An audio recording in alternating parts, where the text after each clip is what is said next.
Hi, this is David with the Enzo Trading System. Today I would like to introduce a new position sizing that we developed mostly for the purpose of supporting external services of copy trading. And so first, I guess 2 words about copy trading. What is it? It's an infrastructure system that allows master traders to perform some trades and a series of users, followers, to automatically have those trades executed on their own fund. So this is kind of similar to what we do when we distribute the signals, but in our case, so we require the person to use our own dedicated software and some specific, of course, proprietary network, and also it runs only on our algorithms, doesn't allow other traders to distribute signals. So nevertheless, it may be interesting to distribute our signals on other platforms, something that we are investigating, seeing if it makes sense. And I guess I will make a separate video about this. I don't know if we're going to do it. This copy trading, like everything that is offered to the masses, is not necessarily made for people to make a profit. So that's a separate discussion.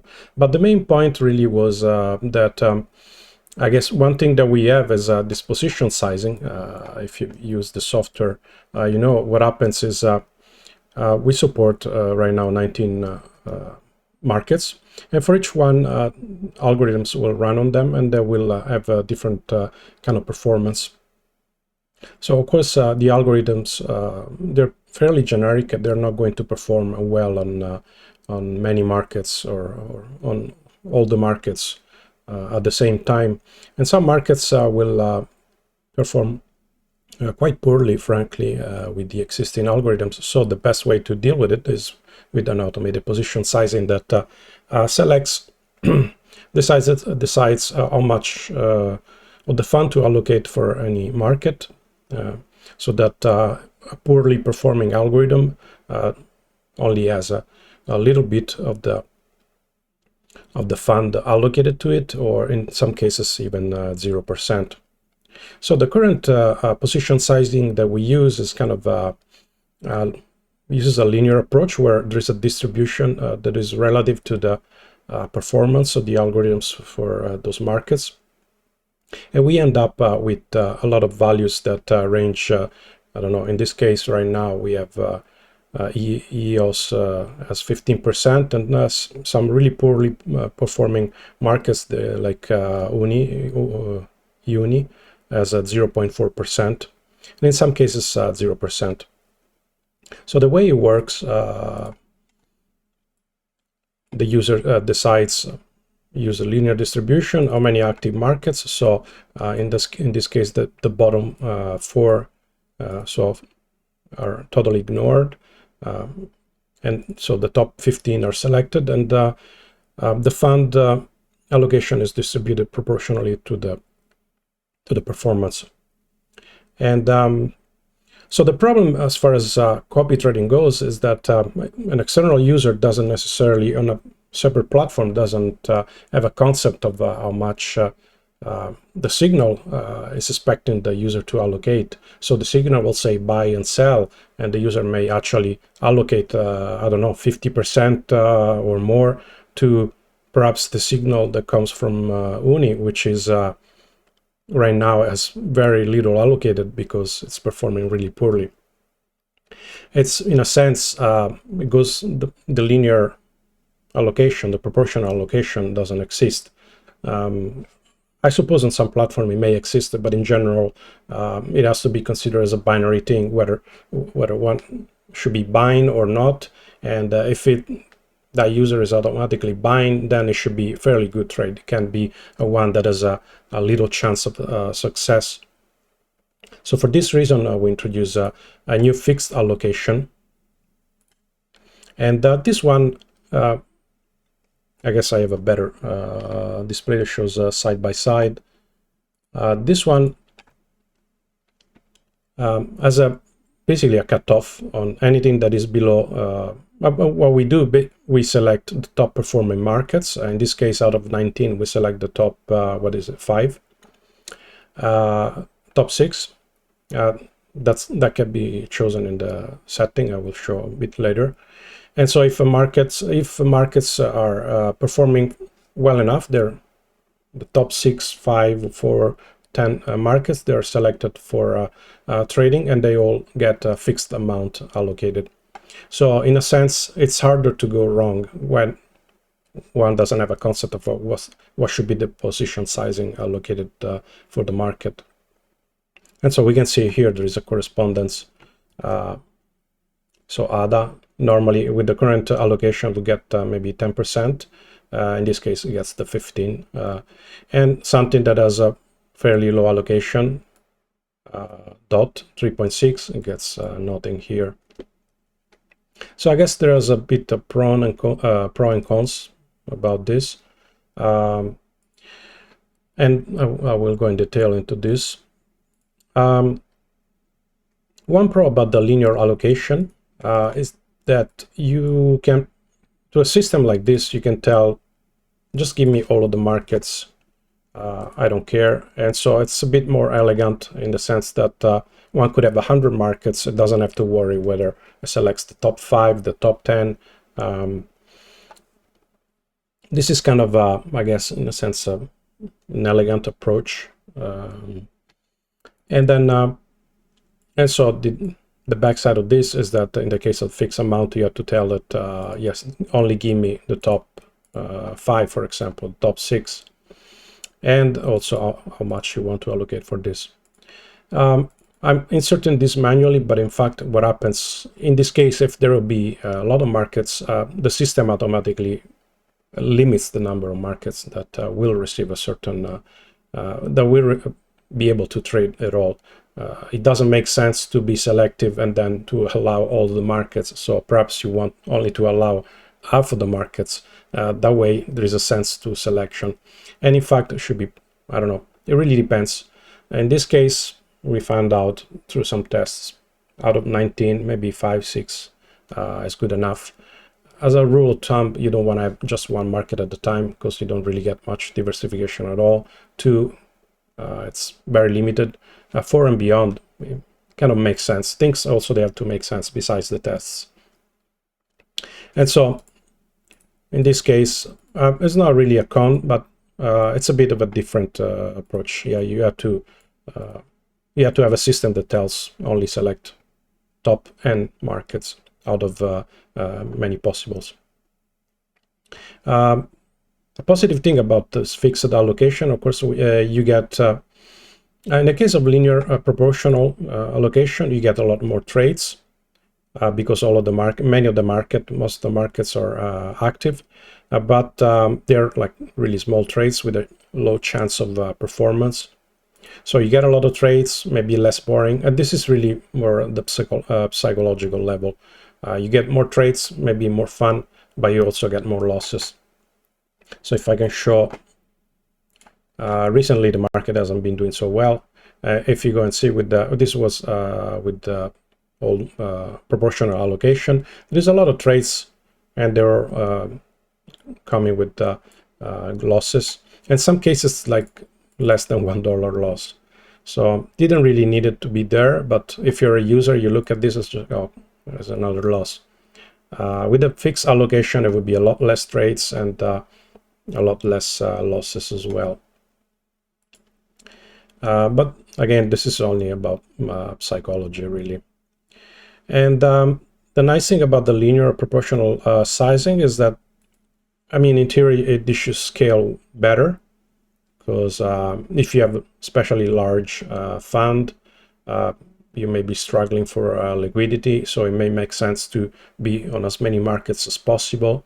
Your I don't know, your 0.4% or your 0.7% may be really negligible if you only have a few $1000s, but if you have a few millions, this could be quite a bit, and you may be struggling to find liquidity, and you may as well try your luck on whatever market, even if the probability is low. At least you're playing, you're not struggling with slippage that may be created from low liquidity. And then I guess the last point is a little bit more subtle. When you allocate proportionally, in a sense, you have a much tighter fit in terms of your evaluation method, which is based on past performance. So it's a bit of a overfit on past performance. If you're allocating in a fixed manner, what you do is that in those top 6 markets, you kind of have an idea of which one is doing decently, but you don't really know for sure that this one is doing 1/10 or 1% better than this one. So if a system that tells you that has this level of granularity, again, it's really fixed into the past. So paradoxically, if you have a system that is a bit more loose with the estimation of past performance, you may have something that works a little bit better in the future. And so we noticed this. Of course, I mean, tests are tests. You never know, there's many variables into it. But let's say this doesn't really make things worse. In some cases, makes things better. And I do have a kind of a convoluted test result here. And I'll explain a little bit. This is a test software that we use. We do the back test for every market, and then we put all of them together, and then we decide which we kind of do live testing about live, meaning that I can go and interact with many possible parameters and methods of selection, and we can kind of get a quick idea of which position sizing works best than others. And again, this is based on the past data on the back tests that we did with the current algorithms and markets that we trade. So in this case, I have here the current sizing, which is the linear sizing, and with 15 markets, which I guess is more or less the default that we've been given, and with a maximum, with a cap for a position sizing for each market to 25%. It's just common sense. And you can see here these lines, they all they represent proportional allocation. Each color of each line is a different market that gets a different amount allocated at any given time. It's a bit confusing, but in the mess, one can get an idea.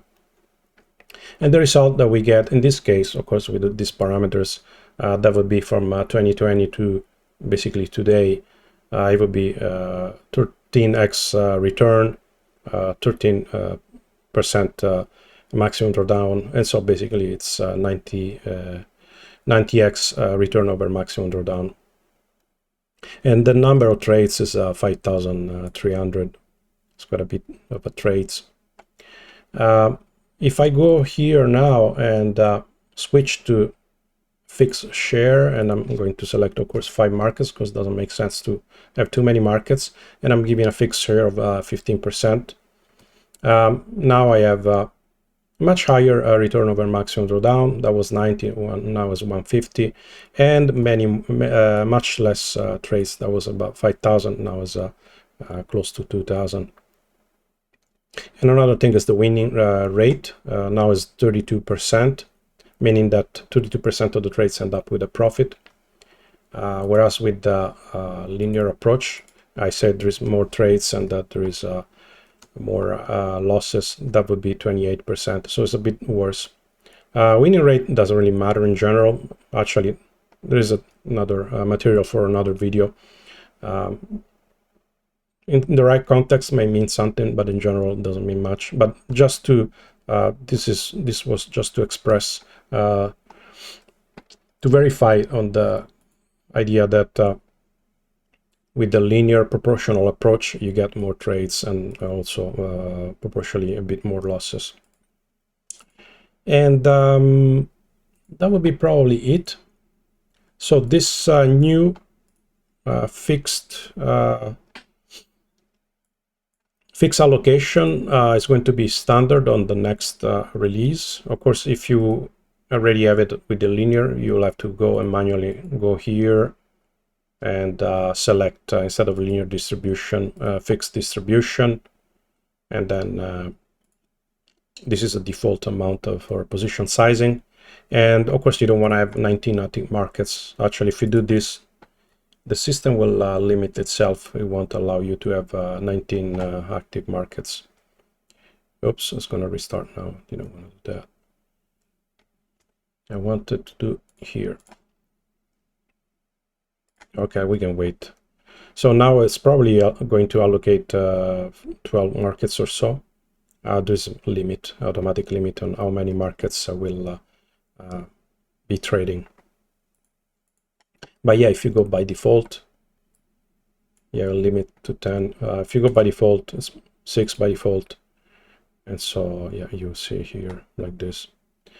This approach is also a bit better if you don't really have a big count, because with the linear approach, you end up with this really small percentages. If you have like a few $100, it's probably not going to trigger a trade anyway. It's just annoying. So maybe this approach a bit better, cleaner.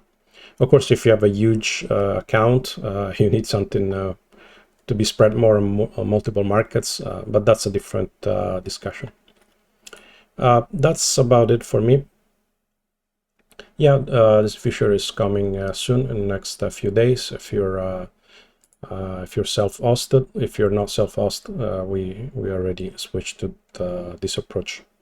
And that's it for me. Until next time, have fun. See ya.